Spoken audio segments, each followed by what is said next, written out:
We finally made it to another fall. Don't worry, there's nothing to be scared of anymore. Let's indulge in what I believe to be the most appropriate full game genre, roguelikes. You know, I've noticed I have this weird draw towards golf games. Specifically more like these, less like these. I need that hook, you know?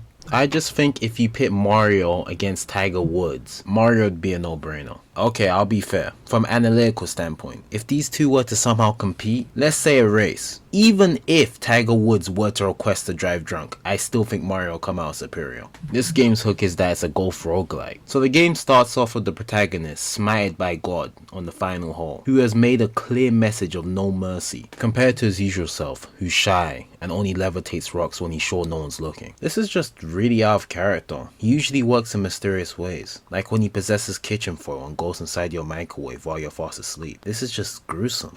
Now they're trapped in golf purgatory, need to beat all 18 holes. I don't know, this stuff doesn't really matter. Sorry, I'm having trouble sympathizing for a character that apparently got sent to golf hell for no reason, which he passes like twice. Let's just talk about what really matters. Let's talk about golf.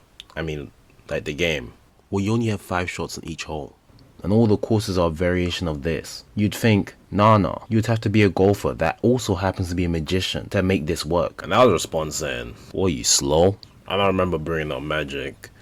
In this universe, ghosts could exist and they play golf. If you aren't listening, I don't see the point of making this video. Just try to keep up, man. The solution to this is simple. You hit one of these skeleton totems lit around the course, you get extra shots giving you enough of them to get to the course's hole. Which is all well and good until you start losing the ball because you just can't stop hitting those beds of spikes. The game's ever changing, getting harder to predict. It could be as simple as lining up your shot in golf and then taking the wrong turn. Now you're playing a 2D platformer. But this is when the game gets good, with ace cards. They're like these little power-ups that have too many effects, from shifting the ball's weight to using your ice ball to freeze beds of water. With all these miracle shots you're performing, some might believe will say that you're some type of golf messiah, which I want to make clear that I would not say aloud. I just don't want to step on anyone's toes. You can also make portals, which I swear I've got to work properly before. You don't understand how fun it is to experiment with this stuff. Like in the boss area, using the upgraded practice shot, getting you multiple turns before the boss gets a turn.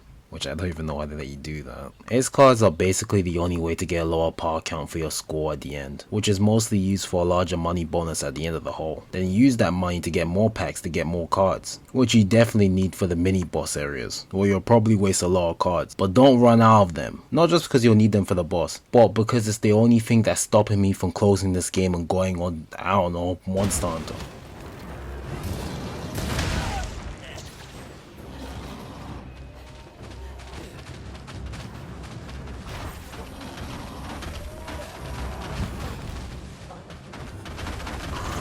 You know, I keep on telling people, this game of Ghost Golf easily hold my attention. This game gets unfair and the ace cards help cut that down. It's situational, but when you can get them to work, it feels good. I'm not complaining because it's a difficulty thing. You literally can't get a low par count. You can't even get the one golf thing, a hole in one, without them. In Curse the Golf, there's so few randomly generated holes to do. You could say it's as often as if you died at least 4 times, you would have probably played 3 of the same holes already. Something like that. It's really often. Being reset to 0 and playing normal ass golf is the most boring ass thing in this game.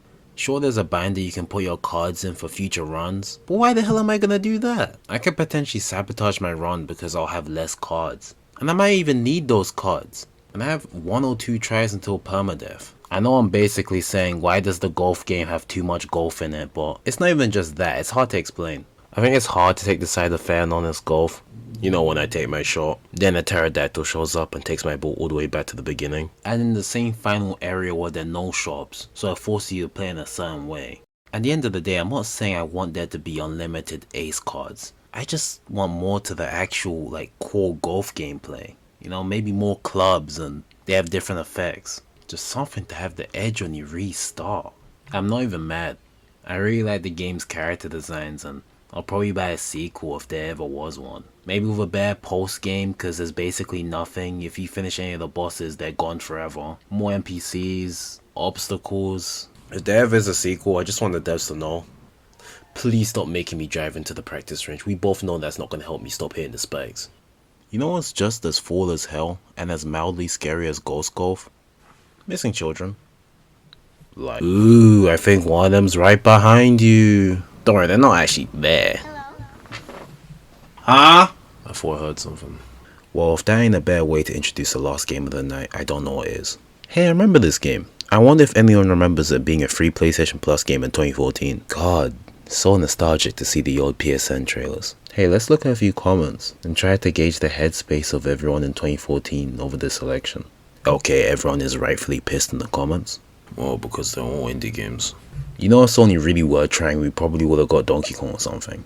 So you know these dirty ass indie devs don't bother washing their hands when they make their games. I just want everyone to remember I'm going out on the limb and not playing one but 2 indie games tonight. My gene pool's gonna be in shambles.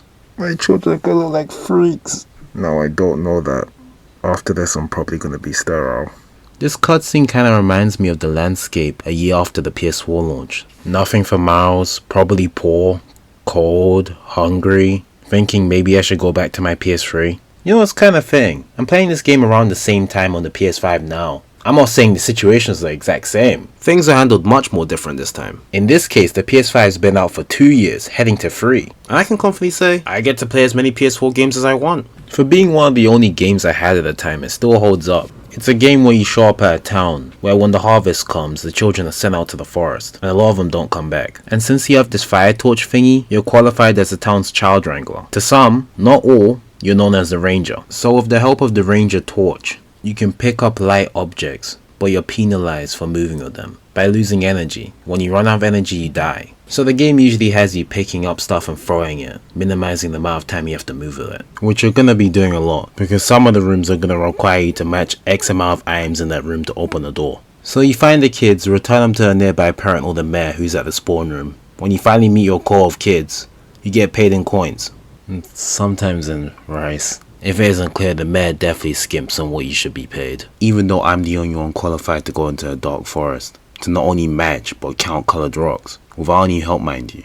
That should be at least 20 bags of rice. It's not like you have to eat or anything. But like all the other things that you collect in your inventory, they can all be traded for love and affection. To any of the NPCs, they got a bunch of different ones. I mean the girls. The guys are just a variety of nerds. Where you use the not so deep system where you give 2 gifts per off harvest, giving you relationship points, while they kinda just talk at you with a little way to respond. You know, I know I'm not gonna make that much progress in this game. But to actually make content for this video, I'm gonna set myself a goal. I'm gonna romance a nymph, which I always wanted to do when I played before years ago, but I couldn't do. You wanna know why? Because unlike the guys you meet in the town, she only appears in the forest during the harvest. So maybe a year you might miss her, or which usually happens, I die before I can shoot my shot. But like I said, and maybe demonstrated, this game becomes way more brutal later down the line. You know, things start fine. You're collecting kids in a spacious room, meeting your core of ease. You know, maybe dealing with an angry BO2, to being on your knees low on energy, rearranging ice cubes so you don't freeze to death. To make your experience more easier, you could always equip a trinket. I personally like to equip my baby mode ring. Can't do a run without it. It really helps when you can hold that crazy bullshit till later. But as the years go by, it will come. You'll be a good ranger, proving yourself time and time again. And also proving to the townsfolk that you're dependable and you're one of them. Not one of them would believe it when you say the 3 kids went missing that year because you took not even 5 steps in the room and a blue ghost literally spirited their child away. Not even just your well-being you have to worry about. Stuff goes after the kids too. Wolves will eat kids. Kid-sized spiders will eat kids. Hey, man, it's the ranger. So funny story. Remember how all the parents used to spin tales about Baba Yaga to scare the kids? Yeah, it turns out she's real and she exclusively eats children. But it's weird, in all our stories we neglect to bring up the part where she locks you in the room and makes you watch her boil a child alive, then fucking flash steps around you.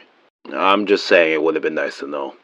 But there's way more stuff willing to kill you just because you interacted with it wrong. But I will persevere and I will get married, which is going pretty well. I'm at the point in the relationship before you make any more progress, your characters take off their hood. This is the moment of truth. Oh man, you made the mistake giving me this much power. This is a done deal. I just need to hold out a few more years. And it's not like you can traditionally defend yourself in this game. The best thing you can do in this game is recognize patterns. But a thing to remember, this game's on a grid. And for anything in the room to make a move, you have to make a move first. It's kinda like a turn-based game, but you can see it basically isn't. One tip I have though, you can stand and step around the entrance before entering a room to maybe think or adjust yourself without anything in the room moving. There's also one other thing you're able to do, you can craft items by pulling them together. Like sticks make fire, making that room have no penalty when moving around with objects. And if you throw kids into the fire, they stand up and start blocking you. You confuse enemies with items, getting rid of them completely. You could be thinking, nah, will you tell me how to create these items? No, I will not.